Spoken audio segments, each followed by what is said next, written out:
My parents asked me to be a surrogate for my sister.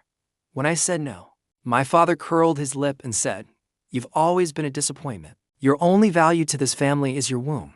Then my lawyer called, and suddenly, the same family that had spent my entire life dismissing me was on its knees, begging for mercy. Hello, everyone. Thank you for being here with me today. Before I begin, I'd love to know where you're joining from. Feel free to share your city in the comments.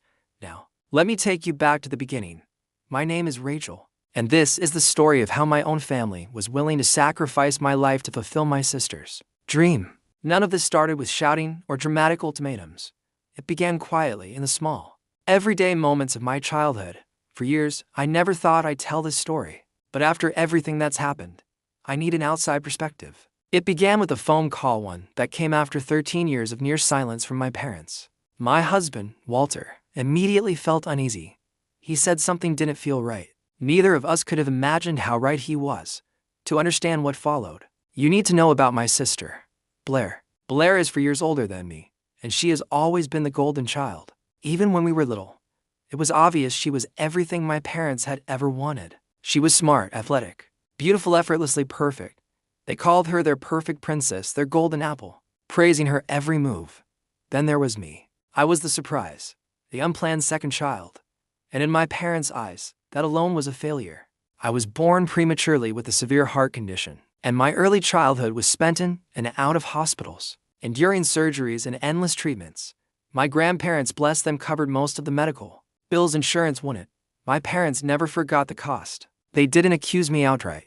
They didn't have to. Their disappointment came in quiet, cutting remarks that slid under my skin like splinters. "We could have taken that trip to Florida if it weren't for all these medical bills," my mother would sigh, flipping through a magazine. Or my father would mutter, "Blair's college fund would be a lot bigger if we hadn't spent so much on hospital stays." The difference in how we were treated was cruelly obvious. My achievements were met with indifference. Blair's smallest successes were celebrated with parties, gifts, and applause. In high school, I won a statewide writing competition. I was proud, so proud. The awards ceremony was on a Tuesday evening. My parents didn't come. Blair had soccer practice that day. Not a game, just practice. And that was the end of the discussion. But it wasn't only the big moments that hurt. It was the constant, daily reminders of where I stood. Blair knew she was favored, and she used it. She bullied me openly, confident our parents would never take my side. I'll never forget my 12th birthday. I was walking upstairs when I accidentally brushed my elbow against Blair's science project, a lopsided paper match volcano sitting on the landing. It wobbled but didn't fall. Blair saw it from her room. She charged out, her face twisted with fury. "You clumsy idiot," she screamed and shoved me. I lost my footing and tumbled down half a flight of stairs, hitting the bottom hard. The air left my lungs in a painful rush. For weeks, a massive bruise spread across my back, deep purple and sickly green, aching every time I moved. When I tearfully told my mother what had happened, she didn't even look up from her crossword puzzle. "Well, Rachel," she said calmly, "you should be more careful around Blair's things." And in that moment, I understood something very clearly. I didn't matter. That was it. No concern for my pain, no consequences for Blair. Just another clear message that I mattered less than my sister's possessions. School became my only refuge, but even that wasn't easy. My health issues caused me to miss long stretches of class, while Blair brought home perfect grades and shattered records on the soccer field. I struggled just to keep my head above water between hospital visits. The comparisons never stopped. "Why can't you be more like Blair? Blair never has trouble with her homework. Blair doesn't cause us this much worry." By the time I reached my senior year, I had mastered the art of invisibility. I spoke when spoken to. I stayed out of the way. It hurt less that way. The true turning point, the moment light finally broke through the clouds, came when I left for college. I begged my grandparents to help me go as far away as possible. They were the only ones who had ever truly seen the damage my family dynamic caused, and they didn't hesitate. With their help, I enrolled in a university several states away. Leaving home felt like drawing my first full breath after years of suffocation. The first few months were unsettling. I drifted across campus like a ghost, watching other students laugh and form friendships while I hovered on the edges. I ate alone in the cafeteria, unsure how to start conversations. I had spent my entire life being invisible. I didn't know how to exist any other way. I found comfort in the library. Books became my refuge, my quiet sanctuary. And then I met Walter. It happened in a sophomore literature class. He sat beside me, quiet, unassuming. with a calm steadiness that immediately put me at ease. One day, he asked to borrow a pen. We started talking, and he listened, not to compare me to someone else but to understand me. He was patient, kind. When I eventually told him about my heart condition, he didn't recoil or treat me like I was made of glass. He simply accepted it, asking thoughtful questions and listening without judgment. For the first time in my life, I felt truly seen. Our first date was simple, a small diner just off campus. We talked for hours about everything and nothing at all. He told me about his family, a loud, loving group who lived a couple of hours away. He made me laugh, a real laugh, the kind I didn't realize I'd been holding back for years. We got married a year after graduation. It was a small ceremony. I sent invitations to my parents and to Blair. They didn't come. They didn't even send a card. I told myself I expected it, but it still hurt. No matter how old you get, some part of you still hopes your parents will finally show up. Walter's family did. His mother, Diane, welcomed me as if I had always belonged. She took me wedding dress shopping, spending an entire Saturday hopping from store to store. When I found the dress, a simple, elegant one, she cried. Standing behind me in the mirror, her eyes shining, she said softly, "Oh, Rachel, you look so beautiful." That was a moment I had always dreamed of sharing with my own mother. In her own way, Diane gave me that gift. Walter and I built a quiet, happy life. He worked as an engineer, and I took a part-time job at a local bookstore. We bought a small house with a little garden out back. It became our sanctuary, safe, peaceful, and far removed from the neglect of my past. A few years into our marriage, we began talking about starting a family. It wasn't a simple decision, because of my heart condition. Pregnancy had always been considered extremely dangerous. We met with my cardiologist, a kind man who had treated me for years. He didn't sugarcoat the truth. The strain pregnancy would put on my heart could be catastrophic. And in that moment, everything changed again. He didn't forbid it outright, but he strongly advised against it. Walter and I talked for weeks. We explored adoption, surrogacy, every alternative we could think of. Still, there was a deep, aching desire in both of us to try. I wanted to feel that bond, to experience carrying a child of my own. We understood the risks and we chose to face them together. The pregnancy was hell. I was constantly sick. My body struggled under the strain, and after just 3 months, I had to stop working. Hospital visits became routine. Some weeks, I spent more time under fluorescent lights than in my own bed. Around 7 months in, there's a night that still haunts my dreams. I woke up gasping for air, a crushing weight pressing against my chest. Walter rushed me to the emergency room. Machines began screaming. Nurses shouted. Doctors flooded the room. I remember locking eyes with Walter and seeing pure terror before everything blurred. They stabilized me, but I never went home again. I remained hospitalized for the rest of the pregnancy. The delivery was worse. It was chaos, fear, pain. At one point, my heart began to fail. I remember voices shouting orders, the room spinning in and out of focus. I drifted between consciousness and darkness. The last clear thought I had was simple and devastating. I'm not going to survive this. But I did. Barely. Our son, Leo, was born healthy and screaming angry at the world and full of life. When they placed him in my arms, every ounce of fear and pain faded away. He was perfect. He was a miracle. Afterward, there were no comforting half-truths. My cardiologist sat with Walter and me in my hospital room. His expression was grave. Rachel, he said gently, you are incredibly lucky, but your heart cannot endure another pregnancy. If you try again, it will kill you. There was no uncertainty in his voice. It wasn't advice. It was fact. Walter and I accepted it without hesitation. We were content grateful. We had our son, our love, and a peaceful life. That was enough. Contact with my parents and Blair faded into distant, shallow phone calls and the occasional holiday card. The space between us felt healing. I believed. That chapter was finally closed. I was wrong. The call came on a Tuesday afternoon.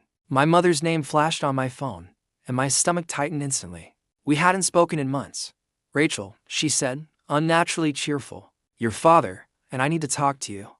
It's important. Could you and Walter come by this weekend? I hesitated. Walter caught my expression immediately and gave a small shake of his head. But that old sense of obligation, the one I had never quite learned to silence one. I said yes. That Saturday, we drove 2 hours to their house. Nothing had changed. The place was spotless, cold. Every surface told the story of Blair's life: graduation photos, soccer trophies, wedding portraits. On a side table sat one small framed photo of me and Walter, tucked almost out of sight. They seated us in the living room, the same room where I had spent years being corrected, dismissed, and ignored. The small talk dragged on, thick with tension. Finally, my mother leaned forward and handed me a thick manila envelope.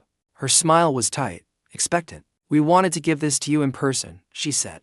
I opened it. Inside wasn't a letter or photos. It was legal paperwork. My eyes skimmed the first page, then froze. Surrogacy agreement. The room seemed to tilt. My blood ran cold. It wasn't a request. It was a contract. They wanted me to be a surrogate for Blair. I stared at them, stunned, my mind struggling to process the words. My father began speaking, his tone calm and transactional, as though he were negotiating a contract instead of discussing my life. He explained that Blair and her husband had been dealing with infertility. Multiple rounds of IVF had failed. This, he said, was their last option. They had already spoken to their doctors. They had consulted lawyers. All the paperwork was ready. They weren't asking for my consent. They were presenting me with a completed plan, as if my role had already been agreed upon. I could barely breathe. You know I can't. I finally managed. You know about my heart. I almost died having Leo. The doctors said another pregnancy would kill me. My mother's face folded into tears, but not compassion. They were dramatic, practiced. "Oh, Rachel," she cried, clutching a handkerchief. "How can you be so selfish? Blair has dreamed of being a mother her entire life. This is her only chance. Her heart is broken." Selfish. The word hit harder than anything else they had said. They knew my medical history. They knew I had a young child who needed his mother. They knew they were asking me to risk leaving my son without one. None of it mattered. Blair's desire outweighed my life. My father leaned forward, his voice sharp now. "After everything this family has done for you, you owe us this. You owe your sister. Owe them." The medical bills they loved to weaponize had been paid by my grandparents. The love and support I survived on came from Walter and his family. All my parents had ever given me was the certainty that I would never measure up, that I would always live in Blair's shadow. I stood, shaking. Walter immediately stepped beside me, his arm firm around my shoulders. I couldn't speak. I could only look at the two people who were supposed to protect me, who were calmly asking me to sign away my life for my sister's convenience and feel a vast, hollow emptiness open inside my chest. We walked out. My mother's cries of selfish followed us all the way to the door. I sobbed the entire 2-hour drive home. The days that followed were unbearable. Walter was furious, not just angry, but horrified. "That's it," he said, his voice tight. "We are done. You will never speak to them again. They have made it very clear they don't care whether you live or die." I knew he was right. This wasn't thoughtless or misguided, it was cruel. They were willing to gamble my life and leave my son motherless so Blair could have what she wanted. And yet, decades of conditioning don't disappear overnight. The guilt gnawed at me. Am I selfish? Do I owe them? Is this my chance to finally be enough? I knew those thoughts were poisonous, planted by years of manipulation, but they wouldn't stop circling. I ignored their calls. I didn't answer their texts. Then Blair reached out. At first, her messages were coded in false sweetness. "Hey, sis. I know that was a lot. Just remember, family helps family." A few days later, "I would do this for you in a heartbeat if the roles were reversed." That one nearly made me laugh. This was the same woman who wouldn't drive me to school if it inconvenienced her. When kindness failed, the mask slipped. One night, she sent me an email. I shouldn't have opened it. The subject line read simply, "Wow." The message was short and vicious. "Mom was right about you. You've always only thought about yourself." And that was the moment I realized something important. They weren't just asking for my body. They were demanding my silence, my obedience, and my life. "These people are not rational, Rachel," Walter said. "We need to be prepared." The next day, I made an appointment with a family law attorney. Her name was Ms. Davis, a sharp, no-nonsense woman who didn't waste time on sympathy. When I laid out the entire story from my childhood to the surrogacy demand and the harassment, she listened quietly, her expression growing more and more serious. "What they are doing," she said when I finished, "is a form of reproductive coercion. No court would ever enforce such an agreement, especially with your medical history. But we need to get ahead of this." She advised us to document everything, every call, every text, every attempt at contact. She suggested we send a formal cease and desist letter immediately. That evening, after taking those steps, I felt a calm I hadn't felt in weeks. Walter and I cooked dinner while Leo played on the floor with his blocks.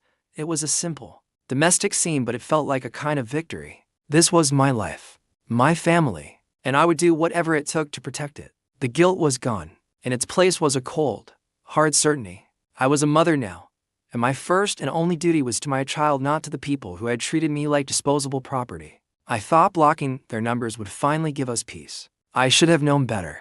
2 weeks passed in a strange, quiet limbo. Then one afternoon, my phone rang from an unknown number. Every instinct screamed not to answer, but I did. It was my mother. "Rachel," she said. Her voice strained. "We need to talk. Just the two of us. No Walter." A cold dread washed over me, but I agreed to meet her at a local coffee shop. I chose a public place for a reason, and Walter insisted on waiting in the car, just in case. I saw her sitting at a small table by the window. She looked older, more tired than I remembered, but any flicker of sympathy I might have felt vanished the moment I sat down. She didn't greet me. She didn't ask how I was. There was no apology, no acknowledgement of the years of silence or the recent cruelty. She went straight into her rehearsed speech about Blair. "Your sister is devastated, Rachel," she began, stirring her coffee in a way that grated on my nerves. "She's withering away from the grief of not being able to have children." She slid a business card across the table. It was for a high-end fertility specialist in the city. "The doctors say this is her last chance," she said. "This expert says you and Blair are a perfect match for surrogacy." I took a slow breath. "Mom, I told you. My doctors, my cardiologist have forbidden me from getting pregnant again. It's too dangerous." She waved her hand dismissively, as if I were complaining about a minor inconvenience. "Oh, doctors are always overly cautious," she said.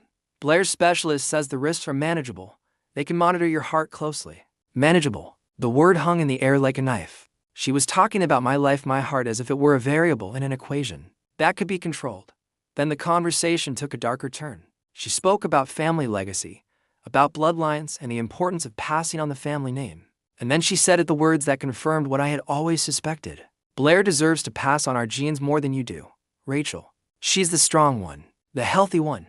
She said it so calmly, so matter-of-factly. All those years of feeling like damaged goods, of being the flawed child that wasn't in my head. It was their truth. A strange sense of peace washed over me. It was the peace that comes when your worst fears are finally confirmed. I stood up to leave. Her face twisted into a sneer.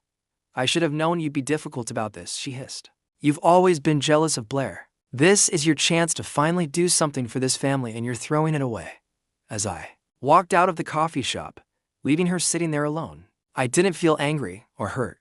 I felt free. For the first time, I saw my mother clearly, not as someone who failed to love me enough, but as someone who had never seen me as a person at all. I was just a tool, a means to an end for Blair's benefit. On the drive home, Walter asked how it went. I told him everything. After a long silence, he reached over and took my hand. "You know what?" he said. "They don't deserve you, Rachel. They never have." And I knew he was right. The cease and desist letter seemed to ignite something in them. My father, unable to reach me directly, began sending threatening messages from burner phones. "You have broken your mother's heart," one text read. "There will be consequences for your actions." And suddenly, the storm that had been building for years was finally here. "We will not let you destroy this family." Each message grew more menacing than the last. Then came the call from my grandmother. Her voice trembled as she spoke. "Rachel," she said, "I overheard your parents talking to an attorney. They're looking for legal ways to force you to do this." She told me they were discussing family obligation laws and medical rights. Their plan was to argue that my doctors were being overly cautious, that my refusal wasn't based on legitimate medical concerns, but on unresolved resentment toward Blair. They were literally planning to sue their own daughter, to force her into a life-threatening medical procedure. The audacity of it was breathtaking. And then my grandmother dropped another bombshell. Blair's husband was completely against the plan. He thought it was insane to risk someone's life. But Blair and my parents had steamrolled him, cutting him out of the conversation. At least there was one sane person in that family. This new threat pushed us into high gear. I immediately contacted my doctor's office and asked them to add extra security protocols to my medical records. We hired Ms. Davis to represent us officially. She was furious on my behalf. "They cannot legally compel you to be a surrogate," she assured me. "That's reproductive coercion, and no court would uphold it. But we need to be aggressive." Just as we were preparing our defense, the next wave of attack began. My parents launched a smear campaign within the extended family. They called the large family gathering one we weren't invited to. Soon after, relatives began calling us. My aunt from Texas called, sobbing, telling me she'd had to watch Blair suffer through yet another failed IVF cycle. My parents had twisted the story completely. They were telling everyone my heart condition had significantly improved and that I was using it. as an excuse because I was jealous of Blair's success. My mother's sister started posting cryptic messages on Facebook about selfish family members and the importance of sacrifice. Everyone knew who she meant. I felt like I was being buried alive under their lies. The pressure was immense. But then, two small lights appeared in the darkness. First, my cousin Paige, who had grown up seeing how my parents treated me, messaged me privately. "Rachel," she wrote, "I know what they're doing. I remember how they treated you as a kid. They're being insane. Don't you dare let them guilt you into this." Her message was like a lifeline. The second came as a secret phone call. Late one night, Blair's husband, Mark, called Walter. His voice was frantic, desperate. He confirmed everything my grandmother had said. He told Walter he'd been trying to reason with them, but they were so obsessed with their plan they wouldn't listen to anyone. He was worried they were heading towards serious legal trouble. That was it. I was done being the quiet victim. I was done letting them control the narrative. That night, Walter and I sat down and wrote a mass email to our entire extended family. There was no drama, no accusations, only the facts. We summarized my heart condition, included a direct quote from my cardiologist about the mortal risks of another pregnancy, and attached a scanned copy of the specialist's official recommendation. I ended the message with a clear boundary. I would no longer discuss surrogacy, and any further harassment would be handled by my lawyer. Then I hit send. It was my truth bomb. After that, I took the final step. With Walter's help, I blocked every family member except my grandparents and my cousin Paige. We created new private social media profiles under different names, for close friends only. It felt drastic, like entering witness protection, but it was also incredibly freeing. The constant buzz of anxiety from my phone vanished. There was only silence. The reaction was predictable. A few relatives sent apologetic messages to Paige, admitting they hadn't known the full medical reality. Most, however, went silent, either too embarrassed to admit they'd been duped or too loyal to my parents to go against them. My mother's final message reached me through my grandmother. My grandma read it to me over the phone, her voice heavy with sadness. "You have let this family down for the last time." My mother had written, "You put your own selfish needs ahead of your sister's happiness. Do not expect to be welcomed back." I expected to feel pain as I listened to those words. Instead, I felt relief. It confirmed what I'd always known. My only value to them had been what I could give Blair. Now that I was useless, I was discarded. The door had finally closed. Life settled into a new, peaceful rhythm. I slept better than I had in years. Walter said he saw a change in me. I laughed more freely, smiled more easily. In this new, drama-free environment, our son Leo was thriving. We started a Sunday tradition of board game nights. One evening, watching Leo squeal with laughter as he beat Walter at Candyland, I realized something. This is what family is supposed to feel like: safe, loving, unconditional. My grandmother visited sometimes, always making sure my parents didn't know. On one visit, she brought a box of old photos. She kept pictures of me as a baby I'd never seen, seeing myself as a happy little girl. Unaware of the years ahead, I felt a surge of protectiveness for her. I was finally giving her the love and safety she'd always deserved. About a month after I sent the mass email, just when I thought the story had reached its quiet, sad conclusion, everything exploded. Truth has a way of coming out, and it did in the most spectacular way imaginable. It started with a call to my lawyer, Ms. Davis. The call came from the legal department of Blair's fertility clinic. They had been conducting an internal review after my parents raised concerns about the clinic's unwillingness to cooperate. As part of that review, the clinic requested my official medical records from my cardiologist. What they received was, of course, a stark contrast to the documents my parents had submitted. The clinic's legal team informed Ms. Davis that my parents and Blair had submitted forged medical records documents that deliberately omitted my severe heart condition and the life-threatening complications of my previous pregnancy. They had committed medical fraud. The clinic was already preparing a formal report. I was stunned. I knew my parents were manipulative, but I never imagined they would stoop to an actual crime. But that was only the first domino to fall. The second came just hours later, and it brought the whole rotten structure crashing down. Blair's husband, Mark, had finally had enough. He entered the extended family group chat, the one I was no longer part of, and detonated a truth bomb. Paige sent me screenshots. His message was long and detailed. He revealed how my parents and Blair had conspired to hide my medical condition from the doctors. He disclosed that Blair had been fully aware of my near-death experience during pregnancy, but had downplayed it to everyone, including him. He wrote that he could no longer stay married to someone who would commit fraud and knowingly endanger her own sister's life for her own desires. The response was immediate. The aunts and cousins who had been posting cryptic, judgmental messages went silent. My aunt from Texas, the one who had cried to me, called again, but this time with apologies. She said she had no idea about the fraud. She had been manipulated. A number of family members cut off contact with my parents and Blair, calling their behavior monstrous and illegal. It was a complete reversal. The perfect facade they had built over decades shattered in a single afternoon, brought down by their own deceit. If you're still listening to this, thank you. If you've been with me through this story, please like this video and comment with the number 1 below. It lets me know you're here and that you're standing with me through all of this. Your support means the world. Please comment with the number 1. And then the fallout hit. It was swift, brutal, public.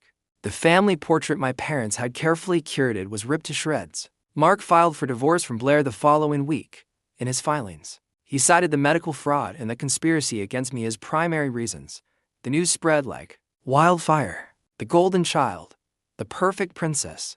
Suddenly she was at the center of a scandalous, very public divorce. The legal repercussions began to mount quickly. According to my lawyer, my parents and Blair were facing serious consequences for the medical fraud. The fertility clinic, to protect its reputation, banned them from all associated facilities for life. They were also under investigation by the State Medical Board. I never wanted revenge. I only wanted to be left alone. But watching their perfect world crumble under the weight of their own actions felt like a kind of poetic justice. The social shunning was perhaps even more devastating. My parents, who had built their identity around appearances, became pariahs. Old family friends stopped calling. They were uninvited from neighborhood gatherings. The family they had manipulated into turning against me had now turned on them. The flying monkeys had flown back to a new roost, one where my parents were the villains. I watched it all from a safe distance, getting updates from Paige and my grandmother. It was surreal. These were the people who had controlled my life through guilt and shame, people who had once seemed untouchable. Now they were powerless. They had spent their lives trying to control everyone around them. In the end, their obsession with control led to their own self-destructs. They did this to themselves. Meanwhile, I was living my best life surrounded by people who genuinely valued me, far away from the wreckage they had created. Today, my life is quiet, and it is beautiful. The constant knot of anxiety that once lived in my stomach is gone. I wake up in the morning, and the first feeling is peace, not dread. Walter and I are stronger than ever. Leo is a happy, thriving 7-year-old who knows nothing of the drama, only that he is loved fiercely by his parents. My relationship with my grandparents and Paige is closer than ever. They are my family. Along with Walter's incredible family, they have shown me what true, unconditional love looks like. It isn't about what you can do for someone. It's about loving them for who they are. Sometimes I think about Blair and my parents. I don't feel anger anymore, just a sad kind of pity. They had a daughter who, despite everything, would have loved them if they had only let her. But they couldn't see past their own ambition and obsession with perfection. I heard through my grandmother that Blair never remarried, and my parents have become reclusive and bitter. Their perfect story ended in a very ugly way. To anyone out there watching this, anyone who has ever been made to feel like you're not enough, like your needs don't matter, like you're the problem in a toxic family, please hear me. It is not selfish to protect yourself. It is not selfish to draw a line in the sand and say, asterisk, asterisk, no more. Asterisk, asterisk, your health, mental and physical matters. Your life has value. Walking away from people who don't love you enough to respect your life may be the bravest, most loving thing you ever do for yourself. You are not obligated to set yourself on fire to keep others warm. Thank you. Thank you for listening to my story. Your support, your comments, your simple act of being here, it has meant more than you can ever know. It showed me I'm not alone. And I hope, in some small way, my story can do the same for you.